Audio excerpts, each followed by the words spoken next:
Good evening and welcome to Victoria Votes 2010, the only live leaders' debate of the state election campaign. It's great to have you with us, wherever you're joining us from, ABC One, ABC News 24, ABC Radio or ABC Online. This year, Victorian Labor seeks a record fourth term. The opinion polls are tight, and this time there's a new player, the Greens, that may have the final say on which of the two main parties can form government. The election campaign will be short and sharp. Victorians go to the polls on November the 27th, just over 3 weeks from now. John Brumby heads the longest-running Labor administration in Victoria's history. Premier for the last 3 years, he was a long-serving Treasurer prior to that. Ted Baillieu has led the Liberal National Coalition for the past 4.5 years. This is his second election campaign as leader. And gentlemen, a very warm welcome to you both. Thank you, Ian. Good evening, Ian. Helping us through tonight's busy agenda are three seasoned observers of Victorian politics. ABC State Line's Josephine Cafagna, the Age's State Political Editor Paul Austin, and the Herald Sun's State Political Editor Stephen McMahon. A collective welcome to you all. Thanks for joining us tonight. The rules of engagement tonight are quite simple and straightforward. After an opening question from me, the leaders will have 3 minutes each to respond. Now, gentlemen, we'd ask that your responses to all the subsequent questions be kept quite brief and to the point.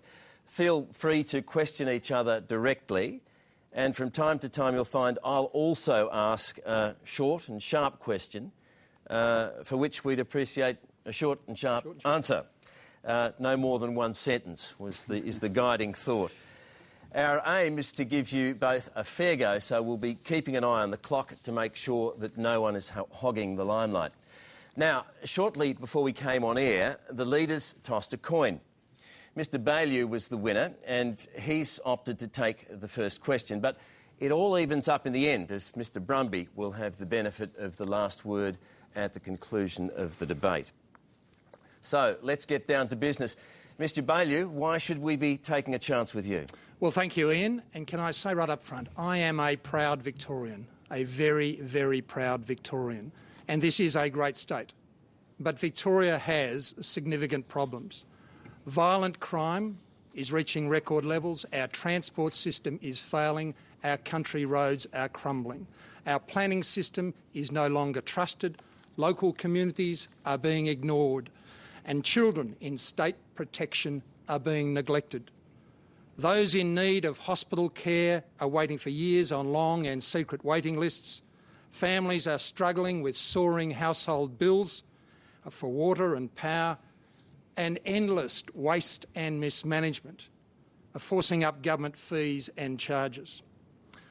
And after 11 years, Mr Brumby is now asking Victorians to give him 15 years. Victoria does not need to be this way. We believe Victoria needs change.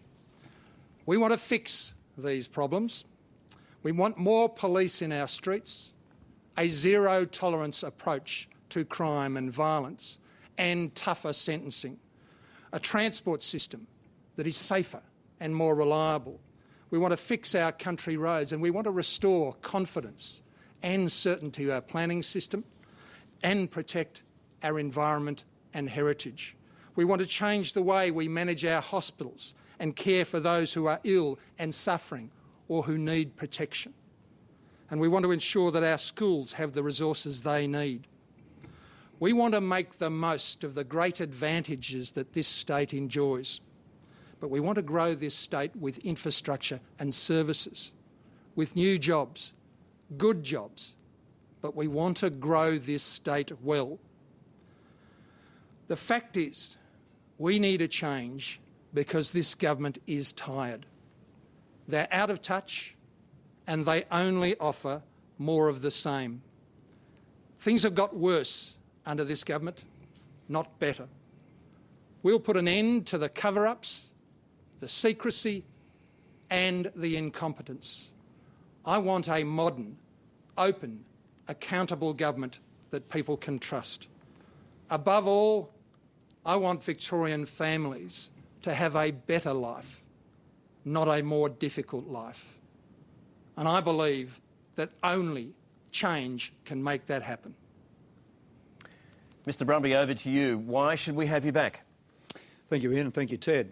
Earlier this week I was in Geelong visiting Geelong TAFE, and I spoke to apprentices there, and these were bricklayers, carpenters, young men and women with their whole lives ahead of them. And I spoke to them about their aspirations, wanting to start a family, wanting to build a home, wanting to share in the very best quality of life that Victoria can offer. But front and centre of our discussions earlier this week was their view that the most important thing for them was getting a good job and a decent job and the certainty of a strong economy. And so the key issue in this election campaign is who will keep the jobs coming for Victoria. Who will keep the budget in surplus? Who will keep our AAA rating? Who will deliver on our major building programs? Who will keep our economy strong? And who will deliver the new jobs that are so important to meet the aspirations of young Victorians? And today I made a pledge, I made a commitment that over the next 5 years, if we're elected, we will create 300,000 new jobs in Victoria. And we'll do that off the back of our leadership, our jobs engine room performance, if you like, leading Australia in generating jobs and the lowest payroll tax rate in 36 years in Victoria. And so that's the key issue. It's about who will keep the jobs coming. But of course you can't talk about jobs if you don't also talk about education. And one of the things that I have always been passionate about throughout my whole life is education, is the power of education, the transforming nature of education to open up opportunities and to change people's lives for the better. And during the years that we've been in government, we've put more than 10,000 teachers and support staff into our education system. We've invested in children's services. We've invested in new buildings and schools right across the state. And if you re-elect our government on November 27, you'll see more investment in buildings, more teachers, making sure that every child in our state gets the best possible start in life and that every young person gets the 21st century skills that they need to get a 21st century job. And of course, when you think of education too, think of families, think of the needs of families.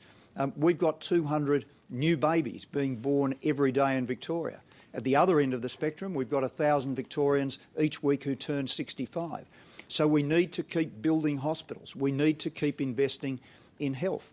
And every day when I drive into work, I go past the magnificent new children's hospital that we're building, $1 billion, the best children's hospital in Victoria. And I think of the other projects, Box Hill, please wind it up now, Premier. The new Monash Children's. These are great investments for our state. And I am an optimist. I believe that our state has a great future. But I believe that the most important issue in this campaign is who will keep the jobs coming, and I offer strong leadership, experienced leadership to meet the challenges of the times ahead. Now, gentlemen, before we go any further, I'd like to acknowledge the elephant in the room, or perhaps more correctly, not in the room. There's now a third force in Victorian politics that perhaps for the last time is not represented in this debate. I'm talking, of course, of the Greens, who the polls suggest are currently attracting upwards of 14% of the vote. John Brumby, their gain is your loss, isn't it? Why do you think these voters are so dissatisfied with the old duopoly? Well, I'll let others make that analysis and that judgment. I'm competing in this campaign. We're putting forward positive policies for the future. And I hope that we can be elected in our own right with a majority. And certainly if you look at the policies that we've put in place, whether it's what I'm doing in tackling climate change, whether it's what we're doing in progressive social policy, whether it's what we're doing in education, whether it's what we're doing in social justice and public housing, I believe that we've offered a broad agenda which can appeal to voters, particularly in the inner suburban seats. So people have always had a choice. We've seen the rise and fall of some of the minor parties in the past, the Australian Democrats, the Nuclear Disarmament Party. It may be one of those phenomena, but we are competing for those votes, and I'm aiming that we should provide stable, experienced government in our own right. Ted Baillieu, Mr Brumby recently made an unusual appeal to your voters to preference him instead of the Greens. How do you propose to direct Liberal preferences, to the Greens or to Labor? Ian, what we're interested in is stability of government. And what we've seen in recent months is a Greens-Labor alliance in Tasmania. We've seen a Green-Labor alliance in Canberra. And we know from the last 3 elections, the Greens and Labor have done a deal on preferences in 1999 and 2002 and 2006.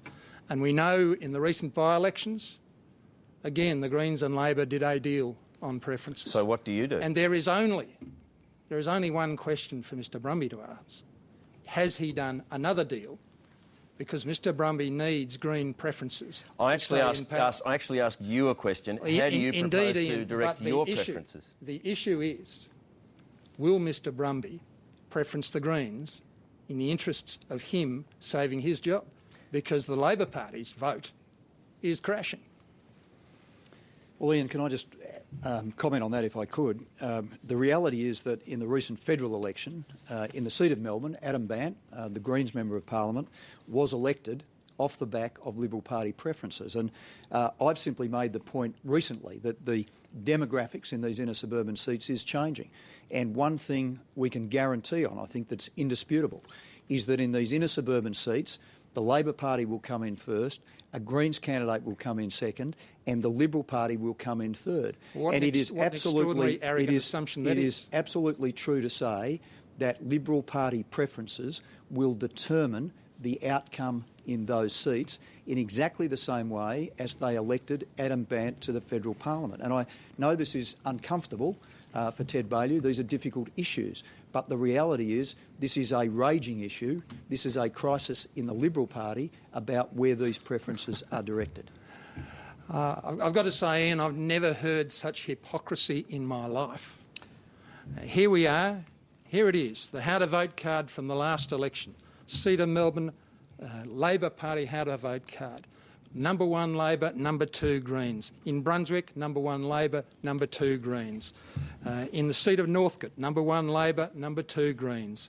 In the seat of Richmond, number 1 Labor, number 2 Greens. And in the outer